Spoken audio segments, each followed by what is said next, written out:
Hello and welcome to Low Carb Conversations. I'm your host, Leah Williamson. I've got my host, Holly Jean. Welcome, Holly. Hi, Leah. We've got a great guest today.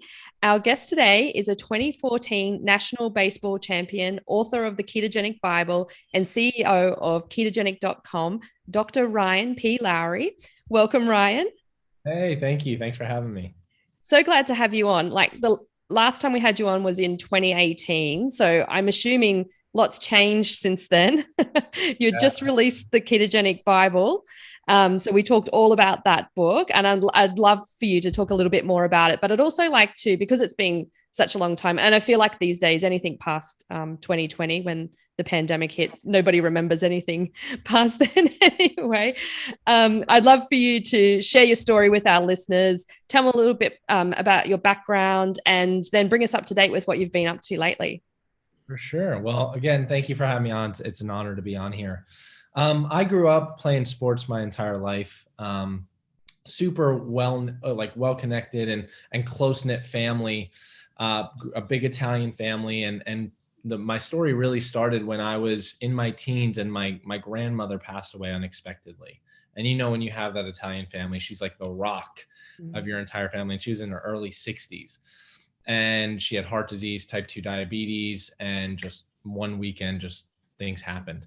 And so that kind of led me on my journey to say, you know what, I want to study nutrition, because as much, and we'll talk about this, I'm sure today, as exercise is important and exercise is fantastic, as much as I want everyone in the world to exercise, they're just not going to.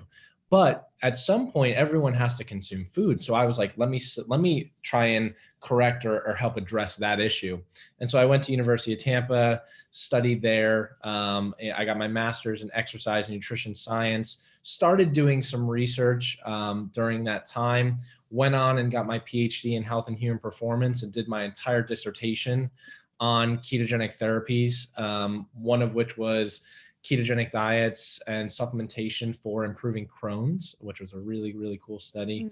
And then after that, my business partner and I, Dr. Jacob Wilson, we wrote the Ketogenic Bible, and we actually have a 21,000 square foot research and performance facility here in Tampa, where we study all different types of stuff. We study not just ketogenic diets, but a lot of stuff on keto, but also we study everything from, we're looking at novel interventions to address the pandemic that's going on. We have looking at different research, looking at bioavailability of certain things and pharmaceuticals and stem cells. So we always have a lot of cool stuff going on. It's just a wide variety of different topics. Yeah, that sounds amazing. So tell us a little bit about ketogenic.com. So that's something I'm not sure whether when we spoke to you last, you had formulated that or not. So tell us what that's about. Yeah. So, I mean, we started ketogenic.com probably back at around 2018, when keto was still the new kid on the block. Like, people were like, all right, like this keto thing's working. And so we actually really started a couple years before that, but just had a couple articles and stuff here and there. But we really set out to just be an educational resource for people. Like, there's a lot of noise, and we see this now more than ever in the community. There's just a lot of confusion, because this person says you have to do keto my way or this way, or you have the keto police yelling at people for doing this, or you have products that are coming out that are claiming they're keto. And so we're like, listen, we're going to kind of bring the community together, be a resource for everyone, and say, hey, let's educate and inspire people, but we're not here to bash it. Like, let's lift each other up, sort of thing. That's great. Yeah. So a more positive movement and community building, rather than you're not doing it the right way, or having the keto police there. Which, there's a lot of that goes around, isn't there? I want to know though, what's how like trends kind of changed over time. So we saw one way of doing keto, and then it's evolved. What are you're seeing? You're on the front line. You're seeing stuff happening. What's happening next? Where's the shift going? Yeah, I think the last 2 years have had an impact on that. I think a lot more people are coming to this more flexible keto approach, where they're maybe not super strict, but they're also not like binging on the weekends and just eating a ton of carbohydrates. I think it's people are fluctuating in and out of like deeper states of ketosis to more low carb during some states. and then into deeper states of ketosis. I mean, with the holidays coming up and things like that, like I think people are going to go switch more to low carb so that way they can enjoy a piece of low carb apple pie. And guess what? It is possible to have low carb apple pie. And so they do that and they enjoy that with their family. And I think that's actually really important to do, have those moments versus being like, I'm going to be super strict and not touch any of my mom or grandma's pie that she made. Like, it's okay. Like, have a piece. That'll mean more than you having a little bit of sugar during the holidays. Yeah, that's right. And food is emotive, right? There's food traditions, like whether we like it or not, people say, oh, food is just fuel. Well, there's a little bit more to it. It does bring people together. So if you can have that little bit of flexibility, I think that it leads for the other factors, like this, like less stress, which can help with longevity, that kind of thing. Absolutely. Yeah, definitely. All right. Well, you've got, tell us what kind of exciting things have you got on the plans and coming up at the moment? Is there another book coming or? The books always take forever. We're actually just putting a lot of emphasis and focus into what we're doing with ketogenic.com. One of the areas that we're really trying to help educate and focus on, and we're building some tools to help with this, is helping people find a way to truly measure metabolic health. And I think that's the new frontier of what we will see. Is prior to this, and we've seen this over the last couple of years, it's like everyone measures success by the scale. And the reality is the scale isn't the ultimate dictator of success. But the challenge is, well then what is? Like, what can I use as a marker? Because it is important to track these things. And so we're developing something called the Ketogevity score that'll be inside of ketogenic.com, where it's like other markers of metabolic health that people can do from the comfort of their home, that even if you didn't lose 2 pounds, guess what? You can actually still be improving your metabolic health. And that's more important than that scale that never seems to be the right number that we're looking for. I love that. That is such a better approach at looking at it, because, and often clients or people will go onto the keto diet and then they'll be like, oh, I didn't lose any weight, like you were saying, and then give up. And they haven't looked at all these other health benefits that could possibly be happening underneath there, rather than they're just, yeah, like you said, focusing on the scale. So yeah, I love that philosophy. I think that metabolic health is just such a much better way of looking at things. It is. And I think over the last 2 years, we've seen how important that is, right? We've seen how important metabolic health truly is. And it's only going to get more important. And sadly, I think what's happened has probably been accelerated. Of what would have happened in 10 years, probably got condensed down to a 2-year window. So we're coming out of this with people's metabolic health worse than ever. And so we need to find a way to bring it to light, right? Let them know, like, hey, there is some challenges that are underlying here, but then also be able to provide the roadmap and say, it's okay, take my hand and we'll guide you to improvement. If you're willing to commit and put in the time, we'll guide you and help you along that process. Yeah, that sounds really good. Holly, did you want to say something there? Yeah, I have a question. So since we're speaking of metabolic health, and I know this is getting a little off topic with where we're going to go with the articles, but since you brought it up, and I think it is such an important thing that we do need to find a way to emphasize for the everyday person to understand. But when you say your metabolic health, like that is so confused. Like what is your way of simplifying what metabolic health is to someone, instead of saying we should focus on your metabolic health? Because most people go, okay, whatever that is. Right. So what is your nutshell way of explaining what it is and why it's important? Yeah, and I wish it was like a simple definition of just saying like, oh, it's like we know what weight is, right? But the way I would explain it is factors that contribute to healthy aging. Or factors that are improving the overall health of your body that aren't just focused on the scale. For example, like your strength is part of your metabolic health. Your body composition, which means your muscle and your fat mass, are part of your metabolic health. Your insulin sensitivity, how sensitive you are to utilizing carbohydrates or not utilizing carbohydrates. Your power, is part of your metabolic health. And so there's factors that we've kind of outlined and pulled out of research to say, hey, here's the 5 pillars or 7 pillars of what really define metabolic health. Because what most people don't understand is that different systems age or get worsened at different ways. So for example, you could have the best A1C, you could have really good insulin sensitivity, but your power is really weak and your strength is really weak. That you probably don't have great metabolic health, because guess what? When you're older, you're more likely to trip and fall. And you know what happens when you trip and fall? You break your hip, and study after study shows that it's downhill from there. So it's not just one thing, it's a multitude of like optimizing these health markers along with physical markers that all play an impact into our healthy aging. That's so good. And I'm glad you bring light to this and are talking about it, because people need to understand it. And also, like, we see so many reports of like, oh, healthy person gets sick, or healthy person that, and it's like, well, let's really define what healthy means. And so this takes it to that deeper level. And it's not just you look fine and you're not on any prescription drugs, because it goes so much more beyond that.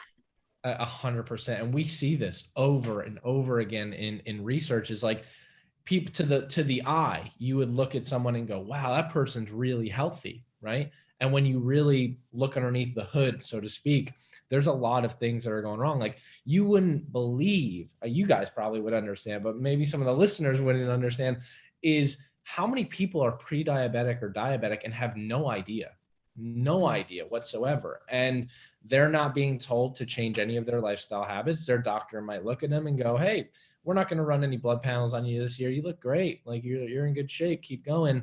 And at what point does it become too late?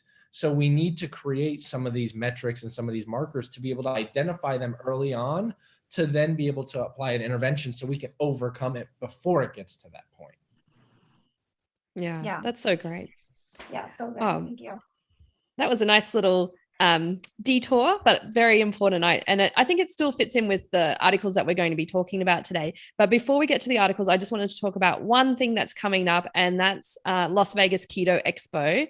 So when this airs on Monday, you'll be going the following weekend, which is October 15 and 16. So do you want to tell us a little bit about this conference that's coming up? And oh my gosh, conferences are coming back.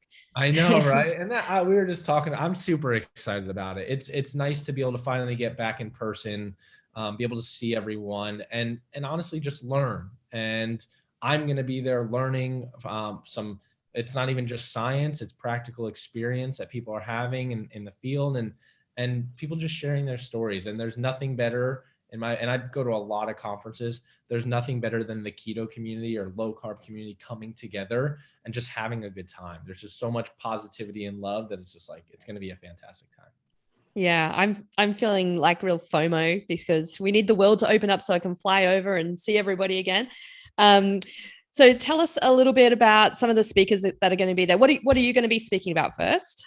It's a great question. I actually haven't done my presentation yet, but I think I'm going to talk about this concept of metabolic health and really where I think keto's going, because I think a lot of people have seen people in the space kind of not talk as much about keto. You're not seeing keto be talked about on the news and all these different things as much. So some people think keto's dying down.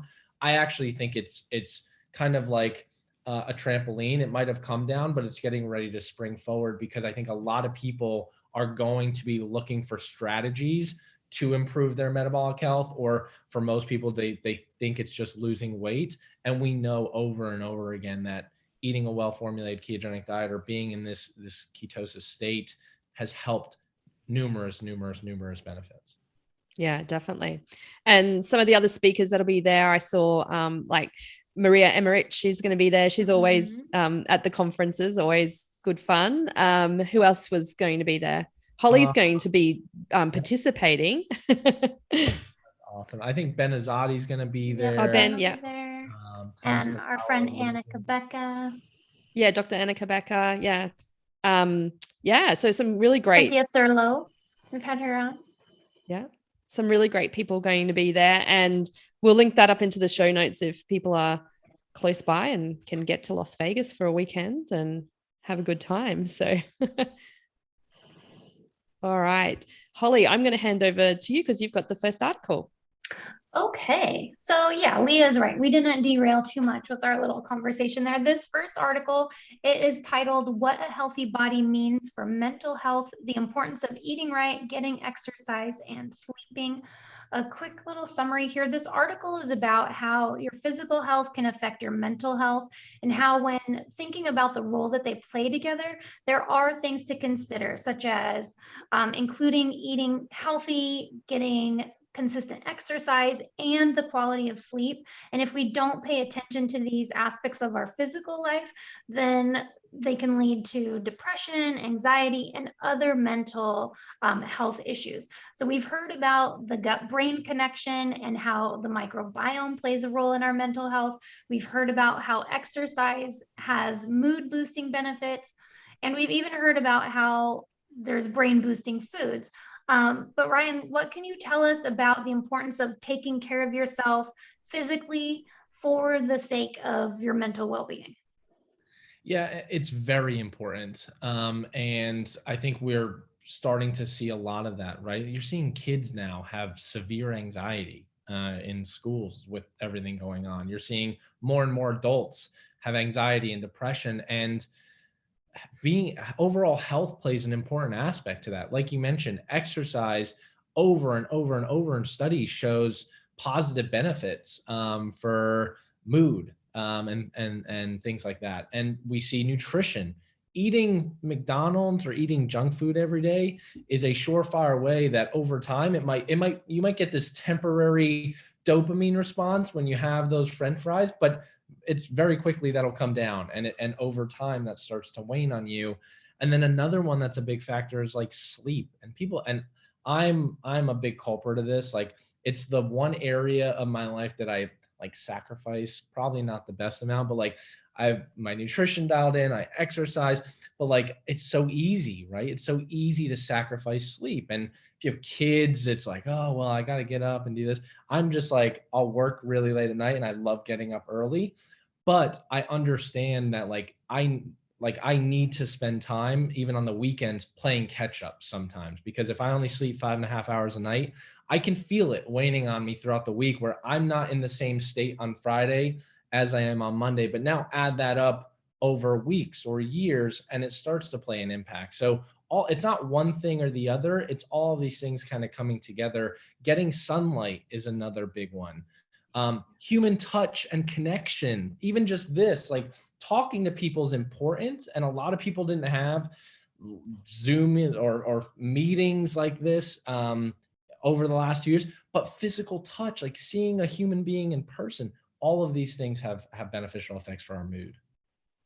Yeah, and I think we're seeing a lot of that too right now, like you mentioned, coming out of this last year where we were maybe not eating the best foods because either we were just eating what we stashed in like the beginning phases where we were just hoarding stuff, or not wanting to go out, and then not eating well makes you not sleep well, and then not having that connection and not having that human touch. So we're really just kind of seeing the perfect storm of all that coming together. And I don't even think we've seen the tip of the ramifications of what's going to come out of like these last couple of years, which is really unfortunate. But this talks about how there are some basics to a healthy body, and those are, as you mentioned, the diet, the exercise, and sleep. But just because you have all three, it doesn't necessarily mean that you're healthy. And it says that some foods don't give us energy, some exercise is useless and maybe even extreme. And sometimes we just can't get that quality of sleep. So do you have some tips, like you said, right now, maybe you're sacrificing your sleep? I know Leah and I are also in that stage of life where we are sacrificing some sleep. So what are some tips that we can do, like when we know maybe one area is not as strong as the other, to kind of help balance out, or can we even balance out? Yeah, and like one of the things I try and do for sleep is I try and hack it the best I can. So for example, like the amount of time of sleep, the time that I do sleep, I try and make that super high quality. So even though I'm not getting a long duration, like my room is pitch black. So like blackout curtains is very important. I don't have a lot of blue light coming into my eyes after 9 p.m. I usually wear those like weird looking orange glasses to block out blue light. And I try not to sleep with my phone next to me. I keep it really cool. So there's ways that I know I'm at least trying to take steps to buffer that. Now, if exercise is your thing, guess what? A lot of times people feel intimidated. And that's the one that I see the most often. People are like, I'm not ready to, or my gym's not open. I can't even go to a gym, or I'm just not ready to go to a gym. And that's okay. I think there's a lot of people that are like, you have to go work out. You have to do the, and yes, exercise is important, but you can exercise in the comfort of your own home. Like you can do things. You can take your dog or your kids for an extra walk. And guess what? That adds up over time. It doesn't need to be, oh, I'm trying to make this huge change in 7 days. Think about the next 700 days and start to make those changes and get 1% better and say, you know what, instead of just taking 2 walks a day with my dog, I'm going to take 3. And slowly those steps will add up and have an impact overall on your health. Yeah. And like walking is one of those underrated things where it's so good for your health. It's so good for your mental health, especially like if you just go on a walk and don't plug in your iPhone, like don't listen to a podcast, which I like to do. But those things, like depending on what you're listening to, like I know a lot of people that like to listen to those murder mystery things while they're walking. And you're kind of counteracting the benefits of the stress relief part of walking if you're walking and thinking someone's going to jump out of a bush and stab you. So it's like just going for a walk and letting like natural sunlight touch your eyes. Don't put on those sunglasses, leave your phone at home. I've been seeing a trend lately, and maybe it is just because a lot of people aren't going into the gym, but with these workouts that are like 7 to 12 minutes long, where they're just intense, like strength bearing workouts, like, and how that's actually could be really extra beneficial for your metabolic health rather than doing a long gym session or maybe like a CrossFit or a HIIT class or something. Can you speak a little bit to that? Yeah, and I think that's a fantastic. My workouts over the years have gotten shorter and shorter. I used to be one of those people who used to work out for like an hour and a half. Then I went to an hour. Now my workouts are maybe 30 minutes. And they could probably even get shorter. But if people were really honest with themselves, there's a lot of time you waste if you're like going to a gym or something. You're there, you're scrolling on TikTok or Instagram in between sets. It's like, listen, let's be efficient with our time and let's just get in, hit it really hard, get our heart rate up, get it to a level where we're really working at a level that is pushing our body and causing a little bit of stress short term, because that'll help us long term. And so some of these short term stressors aren't necessarily bad because exercise is a short term stressor, but long term stress is what causes the challenges. But like do that for 10, 15 minutes. If that's all you got, be efficient with your time, get in, and it's going to help you long term. I think that kind of also eliminates that barrier of entry for people too. Because you can think, oh, all right, it's only 10 minutes. I can do something for 10 minutes or even 20 minutes or less. It's so much easier to commit to. You're like, I don't have to go anywhere. I can do it here. I can do something with body weight. I don't have to drive somewhere and waste essentially 2 hours of your time getting there, doing something, coming back. And so I really am on board with this trend of these short, efficient workouts because anyone can do them anywhere. Absolutely. And Okay. we've seen studies, and we actually did this at our lab. So high intensity interval training, which is basically all out 30 to 60 second sprints, have been shown to be just as good, if not better, than 60 minutes of steady state cardio. And so ways to do this at home are like, if you have a cycle, any type of cycle, you basically just pedal like lightly and then go all out as fast as you can for 30 to 60 seconds, rest a minute, and then do it again. Maybe do like 5 sets. That has been shown to be just as beneficial, and you're way more efficient than 60 seconds of long duration cardio. Or even if you don't have a bike, find a hill or find something in your home and do step ups really fast or sprint up the hill really fast. There's ways to do it, but high intensity interval training is the most efficient, easiest way to kind of get it done. Yeah, and that's really encouraging that it is efficient and that like your all out sprint can be so much different when someone else's, but you're getting the same benefit because you're both doing your max. And so it doesn't matter if you're a seasoned athlete or if you're literally just getting off the couch and starting, you will have the same benefits. Absolutely right. Very cool. Okay, Leah, do you have anything to add on this article? No, but I'm really enjoying this conversation because I think it's all those things that we even talked about at the start, all just tying in together. So, get that metabolic health right, that get your mental health right as well. Yeah, it's like you can't separate them. They all go hand in hand. You can't compartmentalize them. Yeah, and I think that's why we need to look so holistically at things. We can't just look at one aspect all the time, like we've been the theme of the podcast. Although I've got another one here, which I think is interesting, this next article about the link between insulin resistance and increased depression. So still along the same kind of theme. This was a new study that's just come out in the Netherlands. They researched participants over a 9-year period, and they had 601 participants, and these people didn't have a history of previous history of clinical depression or anxiety. They kind of screened them beforehand with a series of tests and checks to make sure, and then they underwent psychiatric evaluations at 4, 6, and 9 years after the initial evaluation, and they found that people who developed pre-diabetes during the first 2 years of the study were more than 2 times as likely to be experiencing major depression at the 9-year follow-up than those at the 2-year point who had a normal kind of levels. So I thought that was very interesting. They didn't really give any indication in the study about or maybe it was in the deeper papers, but it didn't kind of say like what their theory on that was. But I thought, Ryan, since you're into science and stuff, you might know, you might have some thoughts or, theories around what might be going on there. Yeah, and my thought immediately goes to 2 possible mechanisms. One is when you do have a degree of insulin resistance, which you have with prediabetes and obviously type 2 diabetes, it affects the neurotransmitters in the brain. You don't have the same level of GABA firing, dopamine. It's kind of wonky going up in there. And a lot of it's due to the other mechanism, which underlying all of this is inflammation, right? Chronic degrees of inflammation. And what most people don't realize is when we have that inflammation, it's not just inflammation of like, oh, I have type 2 diabetes, so glucose isn't going into my muscle.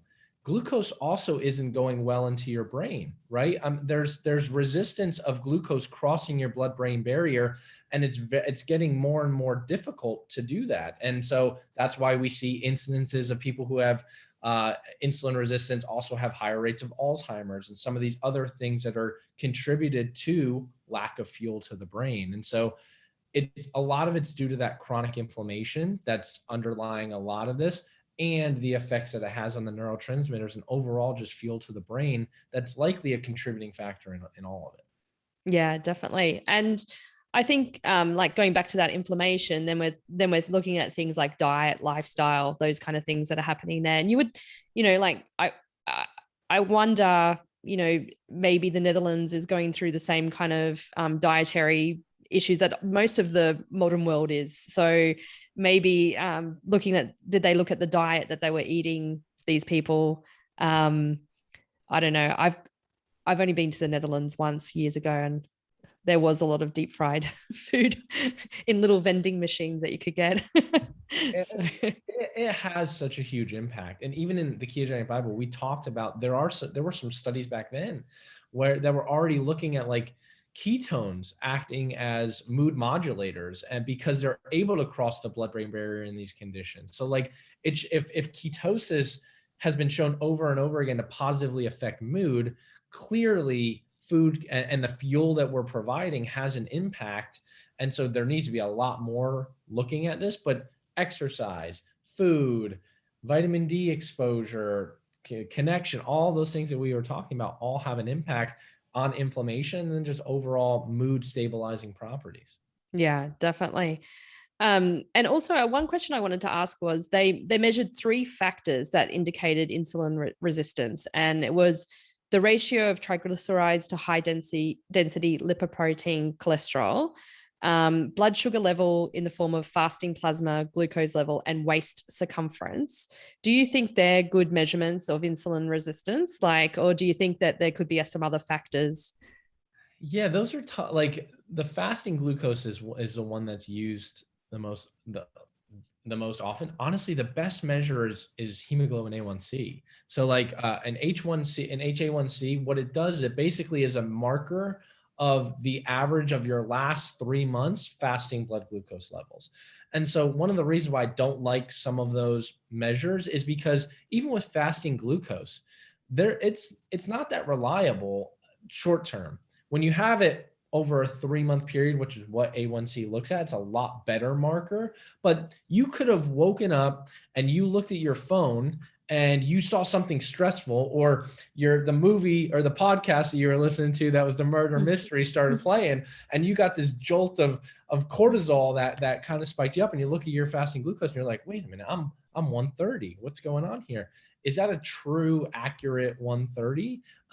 Or is it kind of a fluke due to a random stressful event? So I don't love those markers. A1C is a better marker, but if they're looking at all of them together, it tends to trend in the same way. But overall, we would love to see the A1C.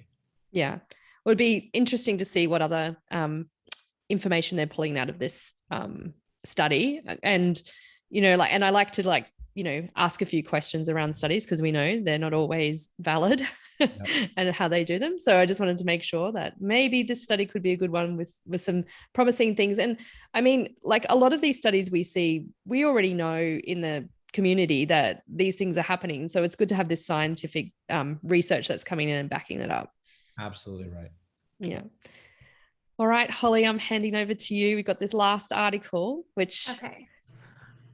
We're going to talk more about exercise. Since you're talking about lab markers and stuff, do you think it's also beneficial to get like your fasting insulin? Does that give a better picture there? Yeah, it's an important marker. It really is. Overall, when like for metabolic health, when we're putting together that concept, going back to what we were talking about earlier, A1C is that standard that we look for. It really, really is a good driver to look at pre-diabetes, diabetes, or otherwise good average fasting glucose levels over the last 3 months. Okay, awesome. All right, so this last article, I don't know, we might be beating a dead horse here, but it's talking about why exercise is more important than weight loss for a longer life. And it says people typically lower their risks of heart disease and premature death far more by gaining fitness than by dropping weight. And it says for a longer lifespan, exercise is more important than weight loss, especially if you are someone who's already overweight or obese. And that's according to a new review of the relationships between fitness, weight, heart health, and longevity. And there's a study that analyzed the results of hundreds of previous other studies of weight loss and workouts in men and women. And they just found that obese people typically lower their risks of heart disease and premature death just far more just by gaining fitness than dropping weight or dieting. So I know we've touched on this a little bit, but maybe we can talk about the things that happen in your body when you start exercising before weight loss happens, because the body needs to do some repair and cleanup and stuff before weight comes off. So maybe we can talk about that. Yeah. Two of the first things that kind of come to my mind are just cardiovascular health, right? The efficiency of how our heart is pumping and how we're processing oxygen, like that, super important. It's been a conversation that we've been hearing a lot. Your lung capacity, all of these things get impacted before you even start shedding pounds when you start exercising, right? And the other thing, especially when you're incorporating in resistance exercise, is building muscles in a very, very important process. It doesn't matter if you're male, female, it doesn't matter if you're young, old, lean, obese, all of it's very, very, very important because muscle is a storage unit for glucose. And so a lot of people don't realize that. And so as they get older, they really are like, oh, well, I'm looking fine. But we see after the age of 35, your muscle, it starts to decline very rapidly. And after 50, it's extremely rapidly. So that's when we start seeing a lot of these problems. It's a process known as sarcopenia, or age-related muscle loss. is the name for it. And so what's happening is you're no longer having the muscle or the reserves to store away glucose. So you could look skinny, but if you took your A1C measures, you would probably be pre-diabetic or diabetic because there's just nowhere for the glucose to go because you don't have any muscle tissue to put it in. Very interesting. One thing this article did say is that the only way for people to lose weight or to make exercise more efficient is to drastically cut calories. And I know that's not the only way, and I'd really like this to go away. It really does need to go away. And it's tough because at some level, the argument has some degree of validity in that, yes, you need to be in some sort of a deficit. Now, does that have to happen through calories? No, it can happen through a metabolic state. Guess what? When you switch into a ketosis or into this ketotic metabolic state, your body's breaking down fat more rapidly than it was before. So you can get away, and studies have shown this, even when calories are equated, you're losing more body fat in this different, unique metabolic state. But people look at it and go, oh, a calorie here, I'm going to out exercise or outdo the calories that I'm consuming. And you're never going to win that game. You're long term, it's never a game that's going to be won. And it's one that just our physiology doesn't pan out. We are not closed systems. We are open systems. And there's many different things that are coming in and out all the time. And we can't control all of those factors. What we can control is our metabolic state and kind of how we deal with that. Yeah. And I think that kind of just really just sums everything up here, is that we need to eat well, we need to move our bodies, and we can't just do one or the other. Like, it needs to be all one picture. And just because you may look a certain way on the outside doesn't mean that's how you are reflected on the inside. Leah, did you have anything you wanted to add on this article? No, I'm agreeing with all of that. I think it's definitely been a theme right through the podcast today. So, and then Ryan, I guess everyone will look forward to hearing you at Las Vegas, diving a little bit deeper into some of these topics. For sure. Yeah, I'm looking forward to it. Yeah. Ryan, where can our listeners find you? I know you're on social. What's your handle there? Yeah, it's on Instagram. It's Ryan P Lowery. People always think it's Plowry, but it's just my middle initials, Patrick. So it's at Ryan P Lowery, Dr. Ryan Lowery on Facebook, and then ketogenic.com for all the keto information. Fantastic. We will link all of your sites up in the show notes so our listeners can find you. We will also link up information for the Keto Expo if you want to hop on a plane and go experience Viva Las Vegas. I know there are still tickets available for that. Otherwise, thank you so much. This has been such a fun show. And that's it. That was great. Awesome. Thank you guys so much. I'll see you soon. All right, thank you. That is the end of today's episode. Our theme music is created by Andrew Bowden, and production services are by Kevin Kennedy Spain of Disc of Light Media. Have a great week, everyone. Have a great week.